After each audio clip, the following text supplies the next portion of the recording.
Please stand for the Pledge of Allegiance. I pledge allegiance to the flag of the United States of America and to the republic for which it stands, one nation, under God, indivisible, with liberty and justice for all.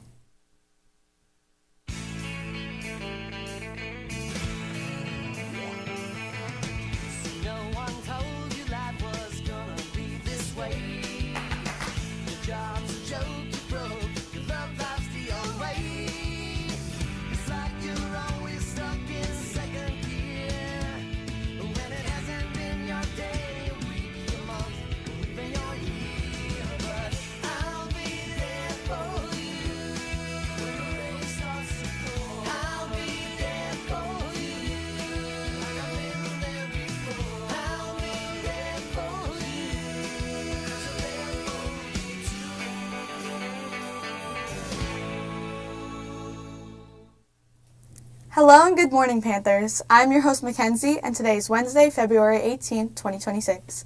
I hope you all are having a great morning so far. Ramadan started at sundown last night, so happy Ramadan to those who celebrate. Also, yesterday was the start of the Chinese Lunar New Year. This year is called the Year of the Horse, which is supposed to bring a transformation and growth. Finally, today is Ash Wednesday, which marks the first day of Lent for the Christian and Catholic religion. This is a big week of celebration, so enjoy, everyone. Today, we have a special full episode for you called Tea Time with Mr. K. This demonstration was featured in RPtv reporters Maya and Anna's podcast called Parkcast Pod, which you can follow on Instagram at Parkcast Pod. Here, he teaches us the proper way to make and drink tea and the positives that it brings. Tea time brings warmth, wisdom, and a genuine conversation. We hope you enjoy.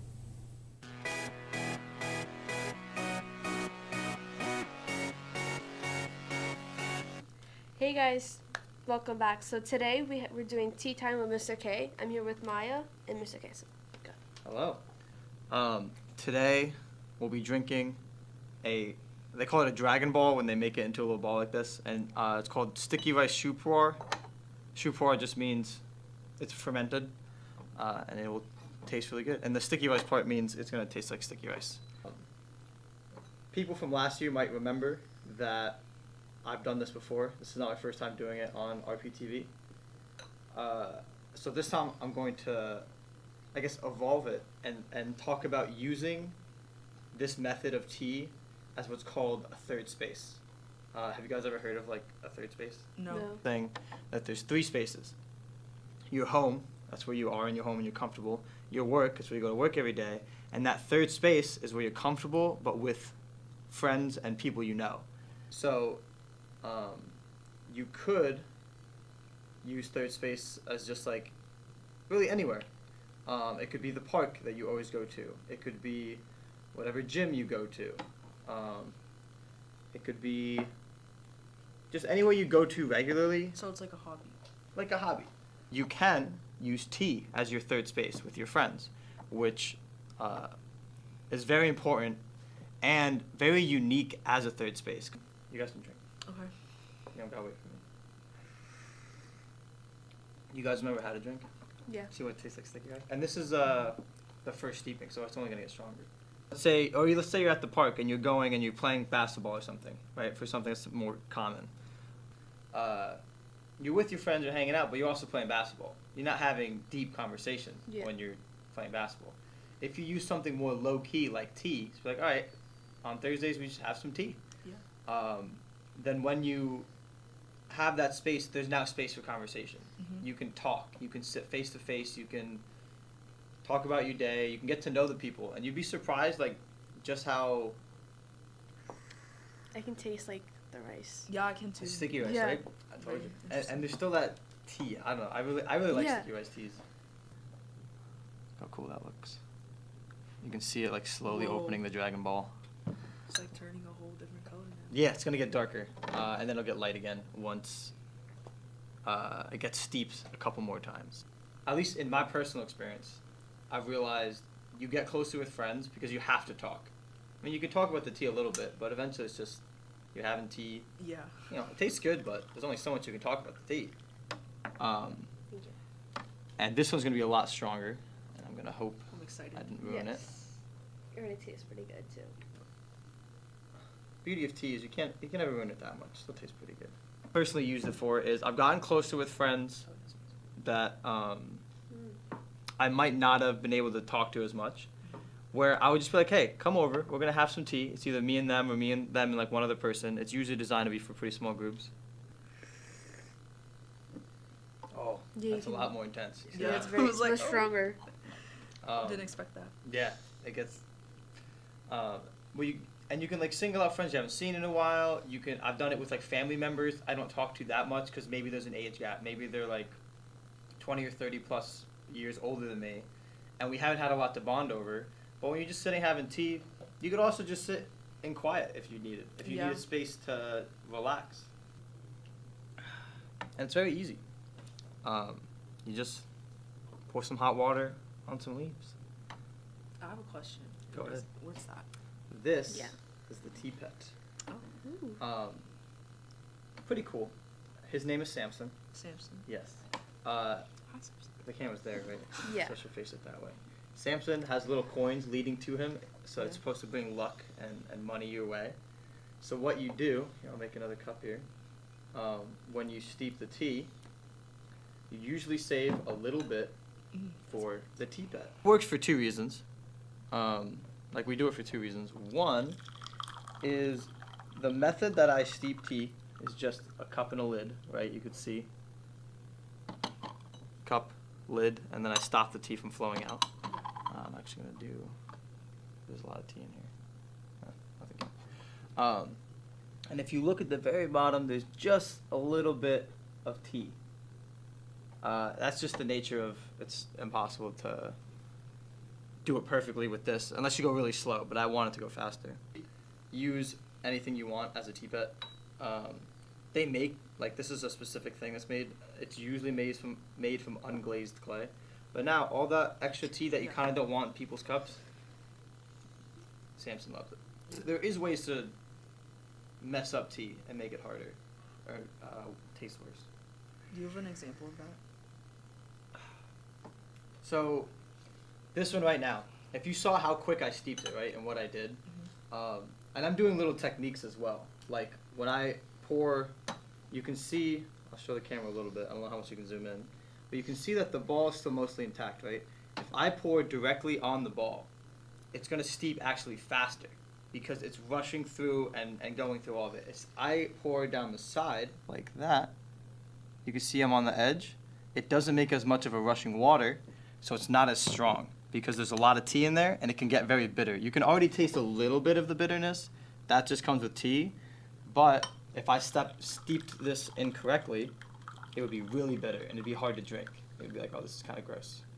But then loose leaf teas that are just like all the kind of tea loose hanging around, that you have to be careful which way you pour it because the way I just did will actually make the water vortex around and that'll make it really strong as well. So it's all like different steeping techniques. There's a lot of depth to the art of actually doing the tea service. I love frogs. Probably my favorite animal. They're just so cute. You guys have any other questions about the tea? What made you want to start drinking tea and get into this? Ever since I was younger, I wanted to get into tea because all the cool people drank tea. Like think about in like media, and you think of old wise men sitting around drinking tea, right? I feel like it's even wise women. It doesn't matter. Like the elderly, they're wise, or even not that old. You know, it could be just like adults. But when they're wise, they're drinking tea. And I've always been fascinated. I've also always been fascinated by drinks. Starting at a young age because it's all down to like the quality of the product and the skill of the person making the tea. But I didn't like tea, or I thought I didn't. I thought it was gross. I did not understand the hype because I was drinking just Lipton tea bags and I was doing it wrong.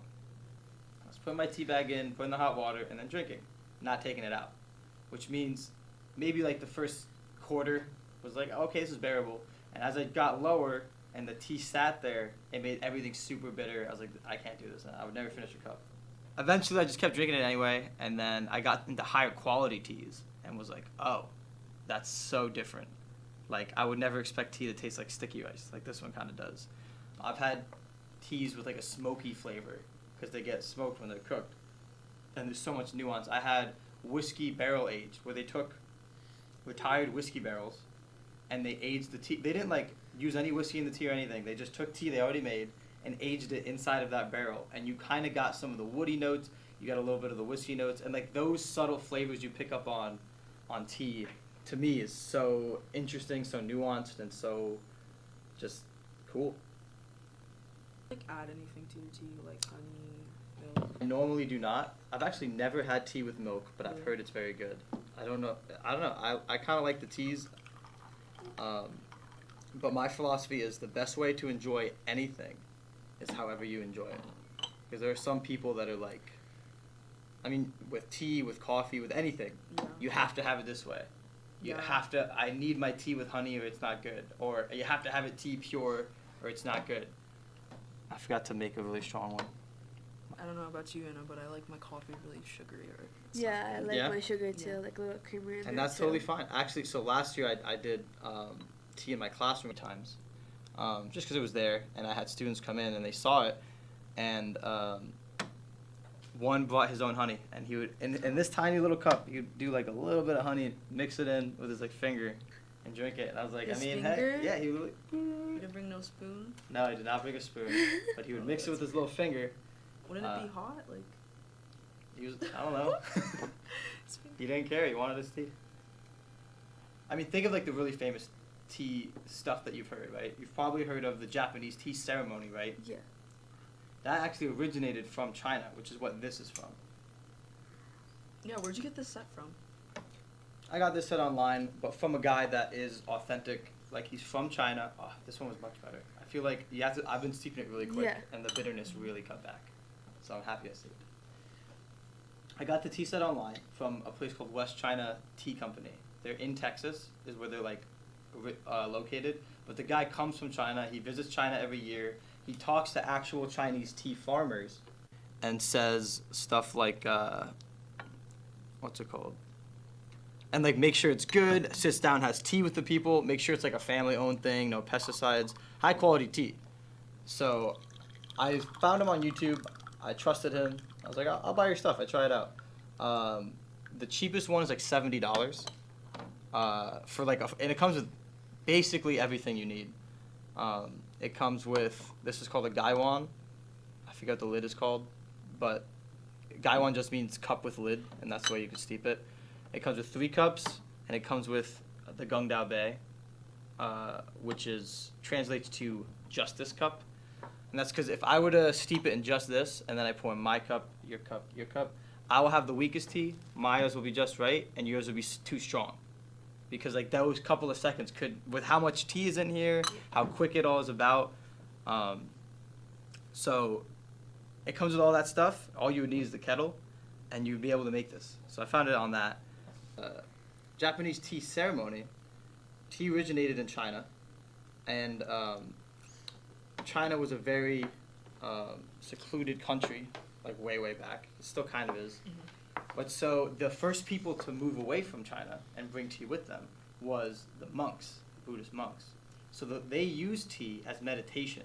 So they took it very seriously, did it like a ceremony, and that was the first experience Japan got of drinking tea, and they took that and ran with it. Where in China, tea is like a unifying force. You can find tea in every single place.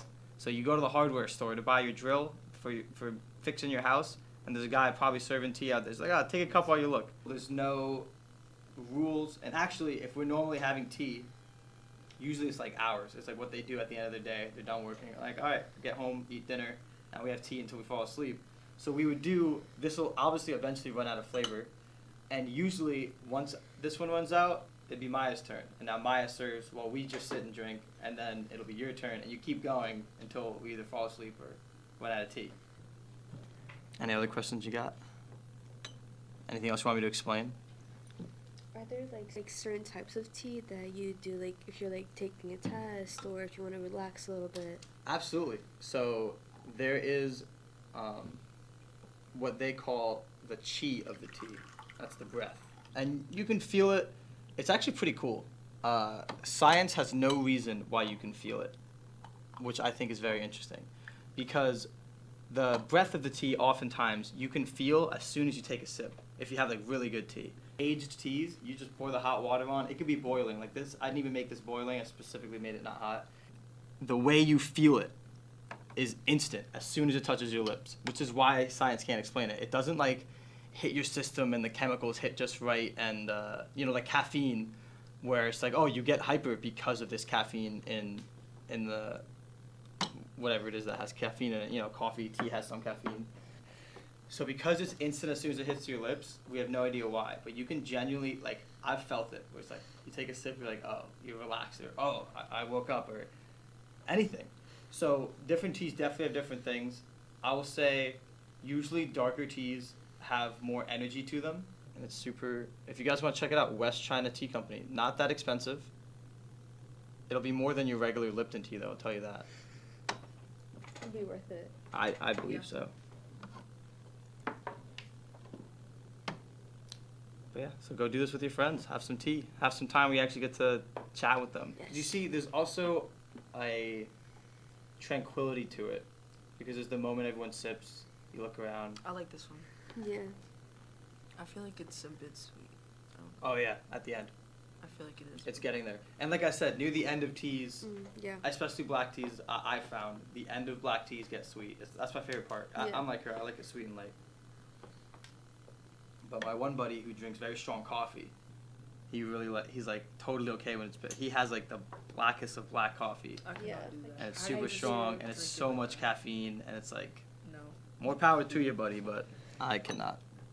It also helps that I have not put my kettle back on the heating thing, so I could have put this on and it would have stayed at 200 degrees the whole time. I purposely let it cool because of two reasons. One, yeah, this is running out, but it makes it easier to steep. I don't have to think as much, because if it's less hot, there's less of a chance of it over steeping, which is what's making it like sweeter and lighter, so I don't have to think as much, because I knew I was going to be talking while I'm doing it. But the other is just so I'm not like constantly over here lifting, and so you guys can drink it without burning your mouths. Yeah. I didn't know. I'll be honest, I burnt my mouth in the beginning. On the first a one? bit. Yep. I knew if you hear when I slurp, there's actually a way you can taste. I didn't even pour any. Do you need more? Put more. I'm going to show you something. There's a way you can taste tea that is super, I think it's super cool.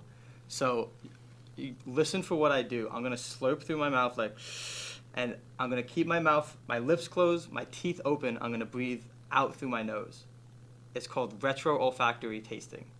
And you will taste different notes than what went in. So yeah, like when you do that, it looks funny, but when you do that, I promise you will taste something different. It's more nutty on the way out. So you can even try it with what you have there. No, you should try it. So what do you do? So you slurp. Part of the slurping is twofold. One, that's what makes, if it's like really hot tea, the slurping cools it. That's how, if you watch, they'll have boiling, 212 full boiling tea, and they'll still drink it as soon as it's poured.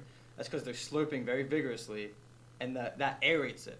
So that cools it, and because it's aerated, you get all the olfactory notes. So you can only taste 5 things with your tongue. I don't know if you guys do that. Salty, sweet, bitter, sour, umami. That's it. Everything else that you taste is actually your nose smelling things. So if you have like no nose at all, like you really cannot get anything, many things will taste very similar. You're basically just going to be tasting like salty and sweet stuff. Like that's it. So what you're doing is you slurp, that gets the nose going, you swallow. After you swallow, exhale through your nose, but keep your mouth open. Or you keep your lips closed, but teeth open. You look like that. You look a little silly, but you're going to taste like nuttiness. Do it. Yeah. You see it? I think that was really cool. I was like, when I saw it on a YouTube video, and I was like, is that real? Like, how much could it really be different? And then Yeah. you're like, oh, If that's you see actually it, crazy. like you see it, yeah. That's crazy. You guys want more tea? Yes. I can probably make one more. Oh yeah, this got really cold. Oh no. Thank you. I can tell you guys a fancy way to say thank you when you're having tea. What is it? How is it? So, it even has a story with it. the listeners from last year will remember. But you take two fingers like this, and you tap like that, right? And what that does, as like a thank you, or what the story is, there was a Chinese emperor that loved being with the common people. He loved being, because he's like, if I am going to rule these people, I need to see what they're about, I need to learn about them, I need to care about them. So he would mingle, and he loved serving tea. But obviously he couldn't just go out and, as the emperor and just serve tea, so he had to have royal bodyguards. But he was in a disguise, so everyone else did not know that he was the emperor except those guards. And they thought it disrespectful to be served tea by the emperor and not bow down. But if they bowed down, that people around would be like, why are you bowing? Like, who is this guy? Why are you bowing like that? Yeah. They bowed with their fingers. Oh. And that works twofold. One, if usually when you're making tea like this, you see how rapid fire you can be serving. So imagine if every single time mid-conversation you have to say, oh, thank you, you're welcome, all that stuff, like formalities. So now instead you just do that. I know what it means. You don't have to break the flow of conversation.